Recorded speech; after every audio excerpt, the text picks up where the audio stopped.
ನಮಸ್ಕಾರ ಸ್ನೇಹಿತರೆ, ಎಲ್ರಿಗೂ ಕೂಡ ನಮಸ್ಕಾರ.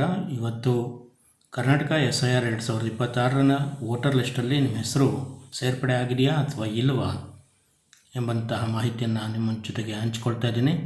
ನಿಮ್ಮ ಹೆಸರು ಇದೆಯಾ ಅಥವಾ ಡಿಲೀಟ್ ಆಗಿದೆಯಾ ಅಂತ ಹೇಗೆ ಚೆಕ್ ಮಾಡ್ಕೊಳ್ಳೋದು ಅನ್ನೋದನ್ನು ತೋರಿಸ್ಕೊಳ್ತಾ ಇದ್ದೀನಿ. ಮೊದಲಿಗೆ ನೀವು ನಿಮ್ಮ ಹೆಸರನ್ನು ಚೆಕ್ ಮಾಡ್ಕೊಳ್ಳೋಕ್ಕೆ 3 ವಿಧದಲ್ಲಿ ಚೆಕ್ ಮಾಡ್ಕೊಳ್ಬಹುದು. ಒಂದು, ನಿಮ್ಮ ಫೋನ್ ನಂಬರ್ ಮೂಲಕ, ನೀವೇನು ಮೊಬೈಲ್ ನಂಬರ್ನ ಕೊಟ್ಟಿದ್ದೀರಿ ಆ ಮೊಬೈಲ್ ನಂಬರ್ನ ಎಂಟ್ರಿ ಮಾಡೋದ್ರ ಮೂಲಕ ಕೂಡ ಚೆಕ್ ಮಾಡ್ಕೊಳ್ಬಹುದು. ಅಥವಾ ವೋಟರ್ ID ನಂಬರ್ನ ಎಂಟ್ರಿ ಮಾಡೋದ್ರ ಮೂಲಕ ಕೂಡ ಚೆಕ್ ಮಾಡ್ಕೊಳ್ಬಹುದು. ಹಾಗೆ ನಿಮ್ಮ ಹೆಸರು ಮತ್ತು ನಿಮ್ಮ ಸಂಬಂಧಿಯ ಹೆಸರನ್ನು ಟೈಪ್ ಮಾಡೋದ್ರ ಮೂಲಕ ಕೂಡ ಚೆಕ್ ಮಾಡ್ಕೊಳ್ಬಹುದು. ಹೇಗೆ ಚೆಕ್ ಮಾಡ್ಕೊಳ್ಳೋದು ನಾನು ತೋರಿಸ್ಕೊಳ್ತಾ ಹೋಗ್ತೀನಿ, ಡೀಟೇಲಾಗಿ ನೋಡ್ತಾ ಹೋಗಿ. ಗೂಗಲಲ್ಲಿ ಸರ್ಚ್ ಬಟನ್ಗೆ ಹೋದರೆ ಅಲ್ಲಿ ECO ಕರ್ನಾಟಕ ಅಂತ ಟೈಪ್ ಮಾಡಿ. ವೋಟರ್ ಲಿಸ್ಟ್ 2026 ಸಿಗುತ್ತೆ. ಅಲ್ಲಿ CO ಕರ್ನಾಟಕ ಟೈಪ್ ಮಾಡಿಕೊಂಡ್ರೆ ಅಲ್ಲ ಪೇಜ್ ಓಪನ್ ಆಗುತ್ತೆ. ಆ ಪೇಜಲ್ಲಿ ಮತದಾರರ ಪಟ್ಟಿಯಲ್ಲಿ ನಿಮ್ಮ ಹೆಸರನ್ನು ಹುಡುಕಬೇಕೇ ಅಂತಿದೆ.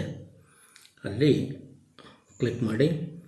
ಇಲ್ಲಿ 3 ಥರ ಆಪ್ಷನ್ ಇದೆ. ಒಂದು ಸರ್ಚ್ ಬೈ ಎಪಿಕ್, ಮತ್ತೊಂದು ಸರ್ಚ್ ಬೈ ಡೀಟೇಲ್, ಇನ್ನೊಂದು ಸರ್ಚ್ ಬೈ ಮೊಬೈಲ್ ಅಂತ ಇದೆ. ಈಗ ನೀವು ಸರ್ಚ್ ಬೈ ಎಪಿಕ್ ಮಾಡೋದು ಹೇಗೆ ಅಂದರೆ, ಮೊದಲು ನೀವು ಲ್ಯಾಂಗ್ವೇಜನ್ನು ಸೆಲೆಕ್ಟ್ ಮಾಡ್ಕೊಳ್ಳಿ. ಭಾಷೆ ಯಾವುದಿರಬೇಕು ಅನ್ನೋದನ್ನು ಸರಿ ಮಾಡ್ಕೊಳ್ಳಿ. ಕನ್ನಡ ಭಾಷೆಯನ್ನು ಆಯ್ಕೆ ಮಾಡ್ಕೊಳ್ತಾ ಇದ್ದೀರಿ. ಈಗ ನಿಮ್ಮ ಎಪಿಕ್ ನಂಬರ್ನ ಟೈಪ್ ಮಾಡಿ. ಉದಾಹರಣೆಗೆ ನನ್ನ ಎಪಿಕ್ ನಂಬರ್ನ ನೀವು ಸ್ಟೇಟ್ ಸೆಲೆಕ್ಟ್ ಮಾಡ್ಕೊಳ್ಳಿ.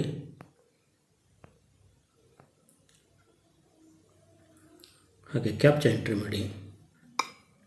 64HXCG ಸರ್ಚ್ ಕೊಟ್ಟರೆ ನಿಮ್ಮ ಹೆಸರು ಇಲ್ಲಿ ಬರುತ್ತೆ. ಸಂಪೂರ್ಣವಾಗಿ ನೋಡ್ಕೊಳ್ಳಿ. ಇಲ್ಲಿ ನಿಮ್ಮ ಹೆಸರಿದ್ದರೆ ನಿಮ್ಮ ವೋಟರ್ ಲಿಸ್ಟಲ್ಲಿ ನಿಮ್ಮ ಹೆಸರಿದೆ ಅಂತ ಅರ್ಥ. ಒಂದು ವೇಳೆ ಬಿಟ್ಟೋಗಿದ್ದರೆ ನೀವು ನಿಮ್ಮ BLO ಅವ್ರನ್ನ ಭೇಟಿ ಮಾಡಿ ಫಾರ್ಮ್ 6 ಕೊಡೋದ್ರ ಮೂಲಕ ಹೊಸದಾಗಿ ಪಟ್ಟಿಗೆ ಸೇರಿಕೊಳ್ಬಹುದು. ಜೊತೆಗೆ ಇಲ್ಲಿ ಹೆಸರು ಬಂದರೂ ಕೂಡ ಕೆಲವೊಂದು ಸಾರಿ ಡಿಸ್ಕ್ರಿಪೆನ್ಸಿ ಒಳಗಡೆ ನಿಮ್ಮ ಹೆಸರು ಬಂದಿರತಕ್ಕಂಥ ಚಾನ್ಸಸ್ ಇರುತ್ತೆ. ಆಗ ನಿಮ್ಮ BLO ಅವರವರು ನಿಮ್ಮನ್ನು ಕಾಂಟ್ಯಾಕ್ಟ್ ಮಾಡ್ತಾರೆ. ಫೋನ್ ಮುಖಾಂತರ ನೋಟಿಸನ್ನು ಕೊಡ್ತಾರೆ. ಏನು ಡಿಸ್ಕ್ರಿಪೆನ್ಸಿ, ತಾರ್ಕಿಕ ವಾದಗಳಿರ್ತವೆ. ಅಲ್ಲಿ ಏನಾಗಿರುತ್ತೆ, ವ್ಯತ್ಯಾಸಗಳಿರುತ್ತೆ.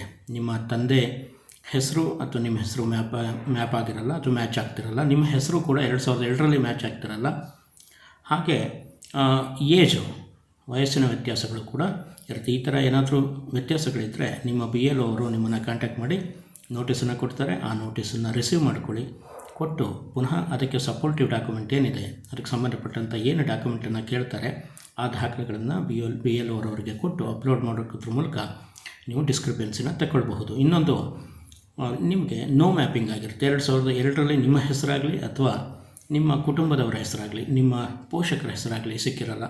ಅಂಥವ್ರನ್ನ ನೋ ಮ್ಯಾಪಿಂಗ್ ಎಲ್ಲ ಹಾಕಿರ್ತಾರೆ. ಆವಾಗಲೂ ಕೂಡ ನೀವು 2000 ಅದಕ್ಕೆ ಸಂಬಂಧಪಟ್ಟಂಥ ಏನು ದಾಖಲೆಗಳನ್ನು ಕೇಳಿದ್ದಾರೆ ಆ ದಾಖಲೆಗಳನ್ನು BLO ಅವರವರಿಗೆ ಕೊಡೋದ್ರ ಮೂಲಕ ನೀವು ನಿಮ್ಮ ಹೆಸರನ್ನು ಸರಿಪಡಿಸ್ಕೊಳ್ಬಹುದು. ಲಿಸ್ಟಲ್ಲಿ ಪರ್ಮನೆಂಟಾಗಿ ಉಳ್ಕೋಬಹುದು. ಒಂದು ವೇಳೆ ನೀವು ನೋಟಿಸನ್ನು ರಿಸೀವ್ ಮಾಡ್ಕೊಳ್ಳದೇ ಇದ್ದರೆ ಅಥವಾ ನೀವು ಸಂಬಂಧಪಟ್ಟಂತಹ ದಾಖಲೆಗಳನ್ನು ಕೊಡದೇ ಇದ್ದರೆ ನಿಮ್ಮ ವೋಟರ್ ಲಿಸ್ಟಿಂದ, ಈ ಡ್ರಾಫ್ಟ್ ಲಿಸ್ಟಿಂದ, ಕರಡು ಮತದಾರ ಪಟ್ಟಿಯಿಂದ ನಿಮ್ಮ ಹೆಸರು ಬಿಟ್ಟೋಗತಕ್ಕಂಥ ಸಾಧ್ಯತೆ ಜಾಸ್ತಿ ಇರುತ್ತೆ. ತಕ್ಷಣ ಸ್ಪಂದಿಸಿ, ತಕ್ಷಣ BLO ಅವರಿಗೆ ಮತ್ತು ನಿಮ್ಮ ERO ಅವರವ್ರಿಗೆ ಏನು ದಾಖಲೆಗಳನ್ನ ಕೇಳಿರ್ತಾರೆ ಅದನ್ನು ಏನು ನಿರ್ದಿಷ್ಟ ದಿನಾಂಕದ ಒಳಗಡೆ ಕೊಟ್ಟು ನೀವು ಸರಿ ಮಾಡ್ಕೋಬಹುದು. ಒಂದು ವೇಳೆ ಡ್ರಾಫ್ಟ್ ಲಿಸ್ಟಲ್ಲಿ ನಿಮ್ಮ ಹೆಸರು ಇಲ್ಲ ಅಂದರೂ ಕೂಡ ನೀವು ಮತ್ತೆ ಪಟ್ಟಿಗೆ ಸೇರೋದಕ್ಕೆ ಸಾಧ್ಯತೆ ಇರುತ್ತೆ.